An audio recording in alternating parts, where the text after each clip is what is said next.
श्री स्वामी समर्थ. तर हम्पीमधील हा माझा दुसरा व्हिडिओ आहे. पहिला व्हिडिओ बघितला नसेल तर बघून घ्या, त्याची लिंक मी डिस्क्रिप्शन बॉक्समध्ये देईन.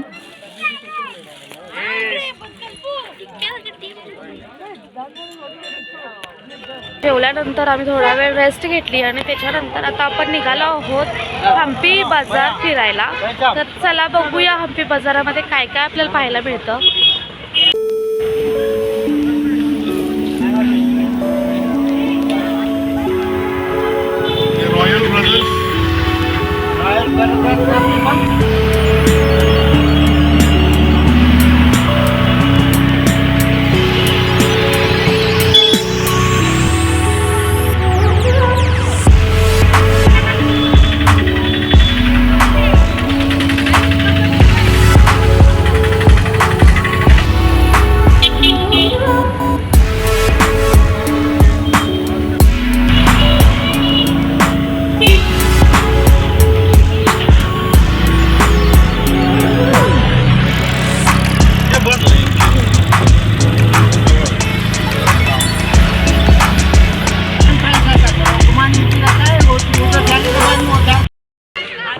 तर आता आपण मार्केट फिरून आता आलेलो आहे नरसिंह स्टॅच्यू पाहण्यासाठी.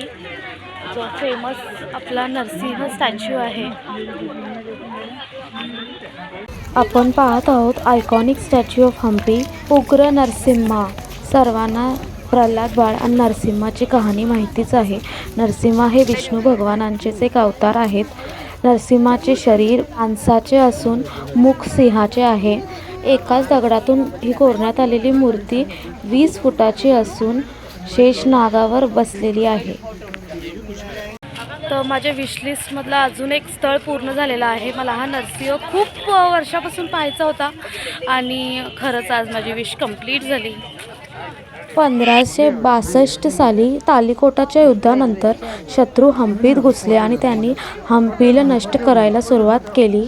त्यावेळेला ह्या मूर्तीला खंडित होण्यापासून वाचवण्यात आले होते.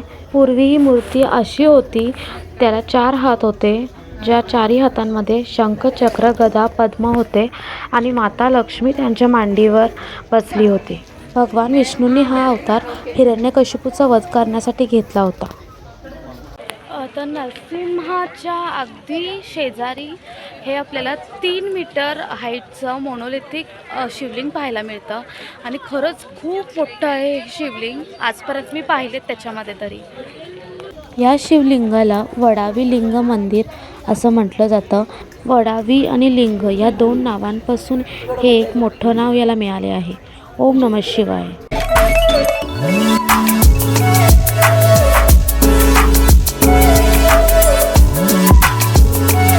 उग्र नरसिंहापासून 5 मिनिटाच्या अंतरावर आहे पुष्करणी.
येण्यासाठी मेन जंक्शन आहे हॉस्पेटमधून एअरपोर्ट, त्यानंतर बस, रेल्वे सर्व काही अवेलेबल आहे.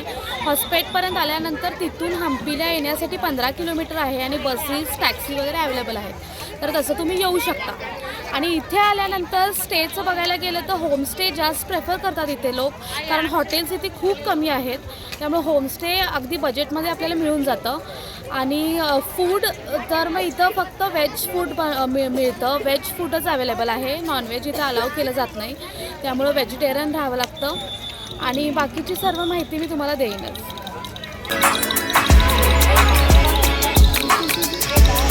तर संध्याकाळचे 7 वाजले आहेत आणि आपण आलो आहोत परत विरूपक्ष मंदिरासमोर. तर इथे निवांत मी बसली आहे मंदिर बघत.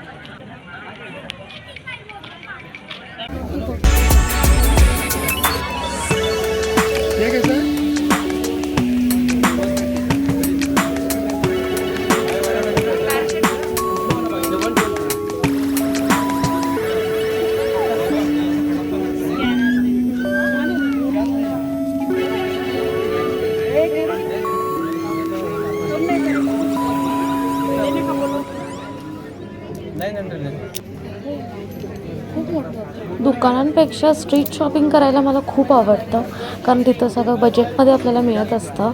ते हम्पीमध्येही आपल्याला भरपूर सारे व्हरायटी बघायला मिळतात. डिफरंट टाईप्स ऑफ पर्सेस बघायला मिळतात. त्याच्यानंतर फ्रीज मॅग्नेट, पेंटिंग्स, कार्पेट्स सर्व काही आपल्याला इथे अवेलेबल आहे. हे सर्व इकडची स्पेशालिटी आहे, ते आपल्याला इथं घेता येईल. आणि बाकीचे सर्व गोष्टी जसे की ज्वेलरी, ॲक्सेसरीज आपल्या सगळ्या ऑल ओव्हर मिळतात, तसाच कॉमन आहे. आणि तेही थोडंसं महाग आहे हम्पीमध्ये, आणि थोडंसं बार्गेनिंग केल्यानंतर ते आपल्याला देतात.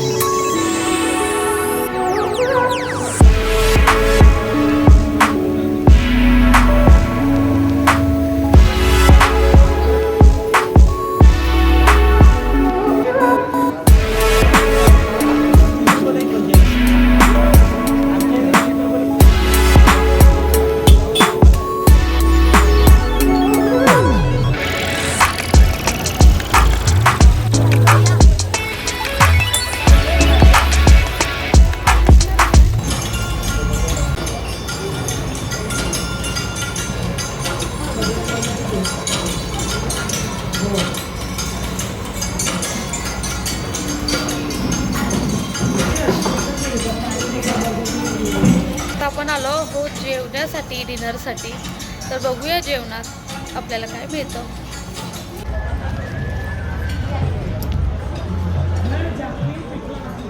हम्पी सिरीज ही अशीच चालू राहणार आहे. भेटूया उद्याच्या ब्लॉगमध्ये. व्हिडिओ आवडला असेल तर लाईक, शेअर आणि सबस्क्राईब करा. ओम नमः शिवाय. श्री स्वामी समर्थ.